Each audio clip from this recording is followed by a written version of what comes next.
Il y a un passage aussi qui clairement m'a choqué dans l'intervention de Jeanne sur CNews. Le Christ est Dieu, je suis chrétienne. Et c'était vertigineux.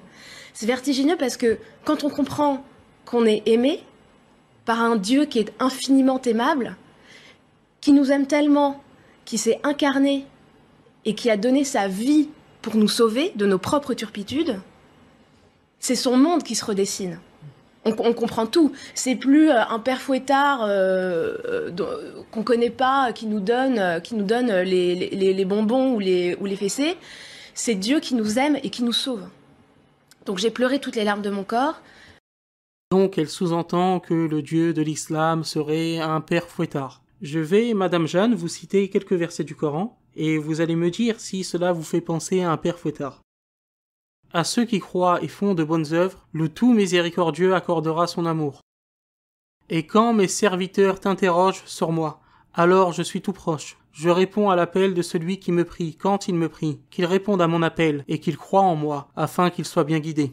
Quand le Coran nous raconte l'histoire de Joseph, il nous rapporte aussi les propos de Jacob qui a dit à ses fils « Ô mes fils, partez et enquérez-vous de Joseph et de son frère. » Et ne désespérez pas de la miséricorde de Dieu. Ce sont seulement les gens mécréants qui désespèrent de la miséricorde de Dieu. Est-ce que la conception coranique ici de Dieu est celle d'un père fouettard? Je vous pose la question. Et Dieu parle de Zacharie dans ces termes. Nous l'exaucâmes, lui donnâmes Jean-Baptiste, et guérîmes son épouse. Ils concouraient au bien, et nous invoquaient par amour et par crainte, et ils étaient humbles devant nous. L'amour et la crainte de Dieu, voici la clé. Les deux ne s'annulent pas, les deux vont de pair.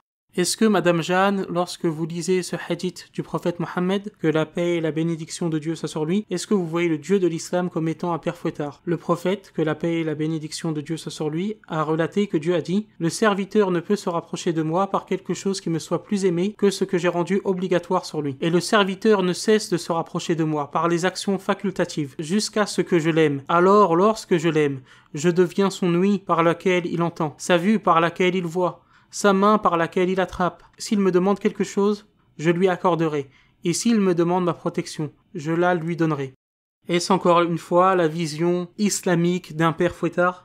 Vous dites aimer l'histoire de France, l'histoire de la France chrétienne. Alors vous devriez comprendre ce que j'essaye de vous dire. Je suis un musulman convaincu, et j'affirme clairement que le catholicisme ne mène pas à Dieu. Seul l'islam mène à Dieu. Je ne suis donc pas dans une sorte de syncrétisme ou de relativisme. Mais cela ne m'empêche pas d'avoir un profond respect pour certaines figures chrétiennes, notamment catholiques, comme le curé d'Ars, patron des prêtres français, qui parlait de l'amour de Dieu, mais qui promettait aussi les flammes de l'enfer dans l'au-delà aux parents qui laissaient leurs enfants aller au bal, aller danser. Voici ce que le curé d'Ars dit par exemple sur la danse. Y a-t-il un lieu, un temps, une occasion, où il se commettent tant de péchés et d'impuretés que dans les danses, ou à la suite des danses? N'est-ce pas là que tous les sens sont portés à la volupté, si malgré l'éloignement des occasions et les secours de la prière, un chrétien a encore tant de peine pour garder la pureté du cœur? Comment pourra-t-il conserver cette vertu, au milieu de tant d'objets capables de le faire succomber? Je veille sur mes filles, dites-vous. Oui, vous veillez sur leur toilette, mais vous ne pouvez pas veiller sur leur cœur. Allez, père et mère réprouvés, allez dans les enfers où la fureur de Dieu vous attend, vous et les belles actions que vous avez faites, en laissant courir vos enfants. Allez, ils ne tarderont pas à vous y rejoindre, puisque vous leur en avez si bien tracé le chemin. Vous verrez si votre pasteur avait raison de vous défendre ces joies infernales. Vous reconnaissez vous-même, madame, que l'enfer existe dans le catholicisme. Mais est-ce qu'une personne qui lit le texte, ce texte-là du curé d'Ars, est-ce qu'une personne ne pourrait pas parler du Dieu catholique entre guillemets comme étant un père fouettard? Ce n'est absolument pas mon attitude.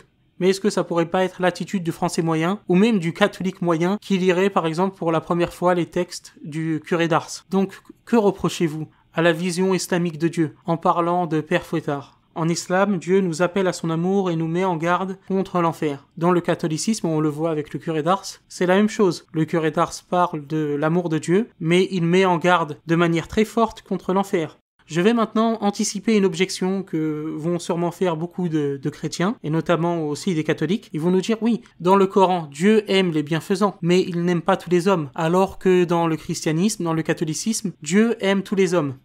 On va partir de la base qu'il y a véritablement une différence sur ce point entre l'attitude du Coran et celle de la Bible. Dans le Coran, l'amour de Dieu serait donc conditionnel et purement conditionnel, et dans la Bible, dans le christianisme, dans le catholicisme, ça ne serait pas le cas, l'amour de Dieu serait pour tout le monde, Dieu aime tout le monde. En fait, et sans le vouloir, sans mauvaise intention de votre part, de la part des catholiques, lorsque vous dites Dieu nous aime tous, c'est trompeur. C'est trompeur pour la plupart des gens, car lorsque vous dites Dieu nous aime tous, la plupart des gens, le français moyen, voire même le catholique moyen, entend Dieu accepte nos modes de vie. Le plus important, c'est d'aimer. Dieu nous aime tous. Dans la tête et dans l'esprit des gens, cela annule les notions d'enfer, les notions de péché, ce qui n'est objectivement pas le cas, mais dans la tête des gens, c'est ce qui se passe. Maintenant, comparons les choses factuellement en dehors de la formulation. Dans le catholicisme, vous dites que Dieu aime tous les hommes, très bien, mais pour être sauvés, ces hommes doivent obéir aux lois de l'Église catholique. Ils doivent respecter les sacrements et ne pas mourir en état de péché mortel. Car s'ils meurent en état de péché mortel, en ayant pleinement et consciemment commis un péché mortel, ils se privent du royaume de Dieu comme nous l'apprend le catéchisme. Mais Dieu aime tous les hommes,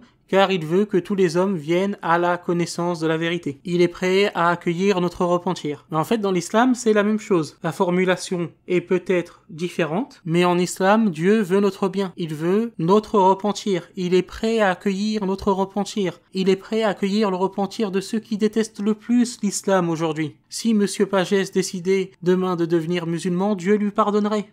Mais l'accès au paradis est conditionné. Et conditionné donc par se repentir, par la croyance, avoir la bonne croyance sur Dieu, c'est-à-dire la croyance islamique, et par les bonnes œuvres, et par le fait d'éviter les grands péchés, par le fait de se repentir. Quelle différence y a-t-il donc entre le catholicisme et l'islam à ce sujet précis, si ce n'est la formulation? Parce que oui, Dieu nous aime tous, il a envoyé son fils pour mourir pour nous à la croix, mais pourtant les catholiques ne croient pas au sola fide. Ils pensent que pour aller au paradis, il faut éviter les péchés mortels. Et j'ai même montré dans la précédente vidéo, il est plus dur dans le catholicisme, dans l'esprit catholique, d'accéder au paradis que dans l'islam. Puisque un catholique qui commet un seul péché mortel, il risque d'aller en enfer éternellement, alors que le musulman ne va pas en enfer éternellement. Un musulman pécheur qui commet des grands péchés va en enfer pendant même très longtemps, mais il n'ira pas en enfer éternellement. Donc, mis à part la formulation, il n'y a pas vraiment de différence. Fin de cette parenthèse parce que c'est une objection qui est très connue de la part des missionnaires chrétiens sur ce sujet.